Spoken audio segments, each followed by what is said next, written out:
Hey everyone, wanted to make a pretty unique video, I think, on how to clean and polish the seashells that you get from the beach.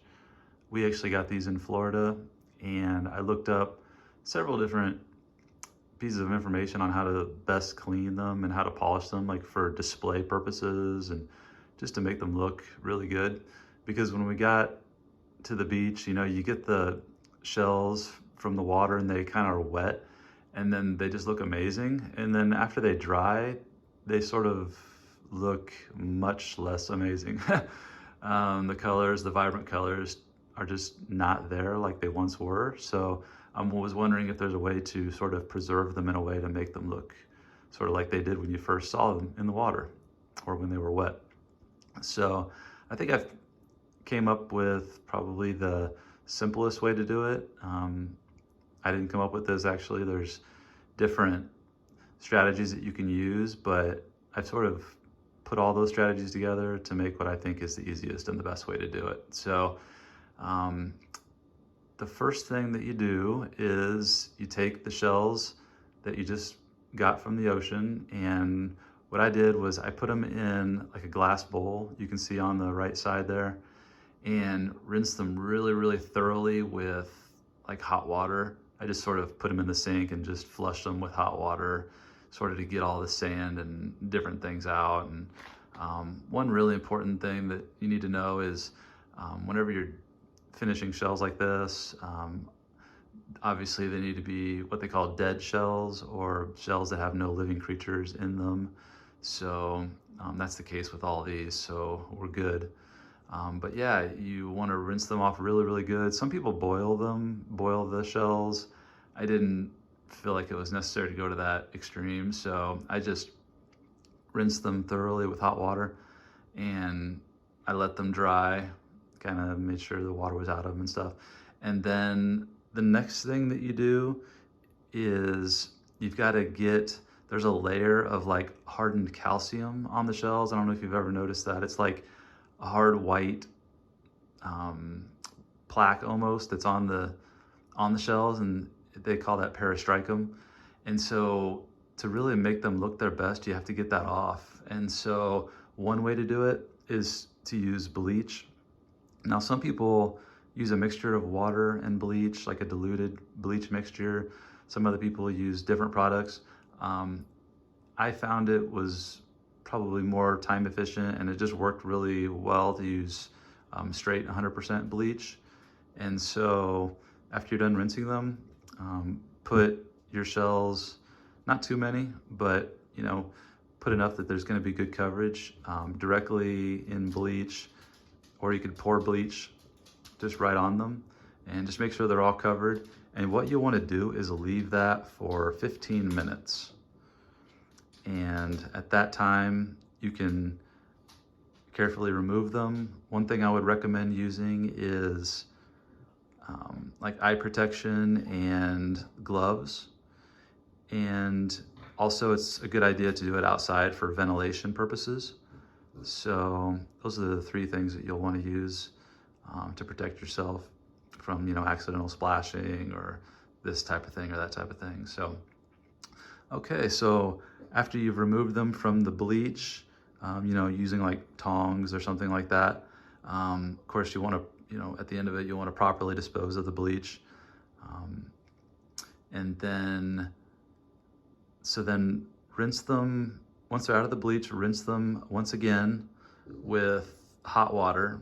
I rinse them really, really thoroughly at this point because they sort of smell like bleach, so you want to rinse them really, really good, maybe even soak them for hours, a long time, like in hot water, rinse them again. I just kind of rinsed it several times, and that seemed to, get rid of the bleach smell. And by that time, they're starting to look quite nice, actually. And so the ones that are in the bowl, I've done nothing with those, so they'll still have the peristricum on them.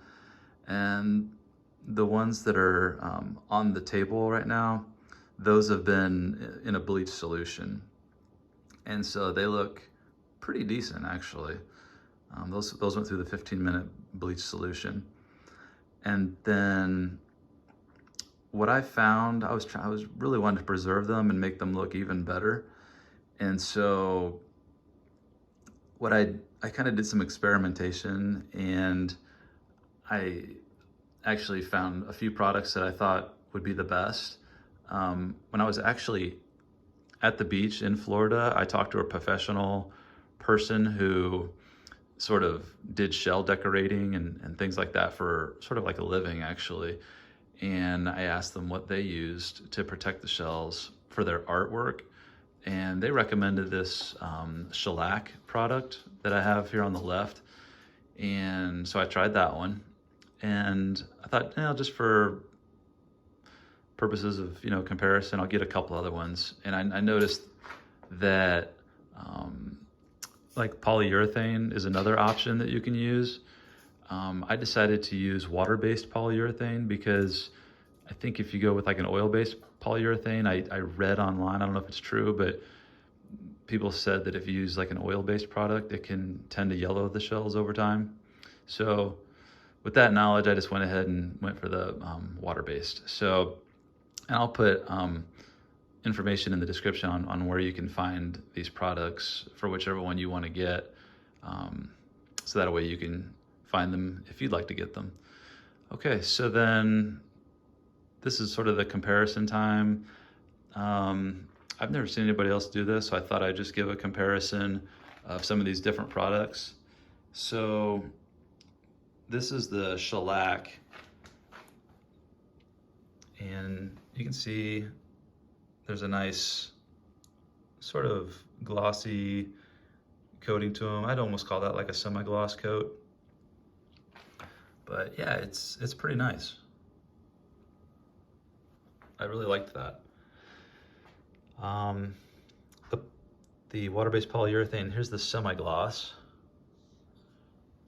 I thought that turned out super nice. And I think it has a really, really smooth finish. It's hard to show in the video, but the shellac had just not quite as smooth of a finish as the water-based polyurethane semi-gloss. So I'd have to give the prize so far to this one. And then here's the satin. Now the satin, I really like the satin look a lot because it has a shine, but it doesn't have too much of a shine. And so for someone who's, looking for not too shiny, but still something that, polishes them up nice and gives it a permanent glossy, satin finish, that'd be the way to go. So for me, I think if I was gonna go with a product, it would definitely be one of these water-based polyurethanes. And just for me, I think I would go with the semi-gloss. I think it just kind of creates the most interesting and pretty finish, but it was a close second on the satin. So just my 2 cents on that. And like I said, I'll put a link to the description on all of these, but you really can't go wrong with any of those three. They're all great. And actually here's a really good representation of the finishes. So the top one is the satin, and then the middle one is the semi-gloss, and then the bottom one is the shellac. Let me see if I can move around a little bit on these. If you look, you can kind of see on the shellac one, there's just a little bit of texture in the finish. Can you see that? And then you're getting into the semi-gloss, that's middle one. Really smooth texture.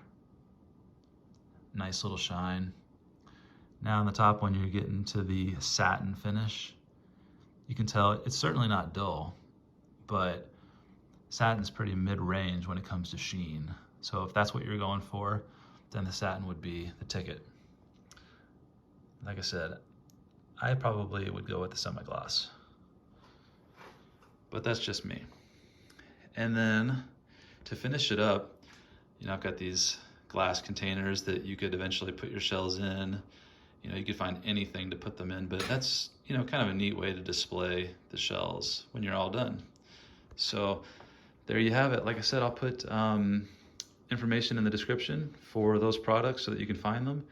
And I'll go ahead and put written instructions down there too so that you can follow those for purposes of doing this. So I hope this helps, and good luck on your projects. Enjoy.